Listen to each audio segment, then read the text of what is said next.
Hello বন্ধুরা, আপনি দেখতেছেন এখানে প্রচুর পরিমাণ লাল শাক চাষ করা হয়েছে। এগুলো 15 থেকে 20 দিন পরে তোলা হবে। এই লাল শাক এগুলো হলো ছোট চারা, এগুলো তোলার উপযুক্ত হয়নি এখনো। 3 স্তরে চাষ করা হয়েছে এই লাল শাক। আরো লক্ষ্য করে দেখুন, খড়কটা দিয়ে ডাইকা রাখছে, এগুলো হলো লাল শাকের বীজ। 3 স্তর মানে কি এখন আমি আপনাদেরকে বলবো। যেমন ছোট, মাঝারো, বড়। ছোট বীজের থেকে কিছু পাতা আসবে এবং কি মাঝারোটা একটু বড় হবে আর বড়টা বেচার উপযুক্ত হবে। এই কারণেই আমাদের কৃষকবেরা চালাক চতুর, কেননা দাপে দাপে যেমন বিক্রি করতে পারে এই লাল শাক। মাশাল্লাহ, কত সুন্দরভাবে হয়েছে এই লাল শাক।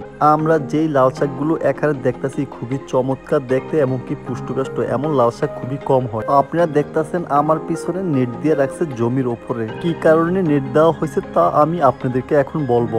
পাকিয়ে শাকসবজি এবং কি ফসল নষ্ট করে, এই কারণে দেওয়া হয়েছে এই নেট। আপনারা দেখতেছেন জমিতে খেরকুটা, এই খড়কুটা দেওয়া হয়েছে কেন? পাশে দেখতেছেন ড্রেনের মতন কেল করা।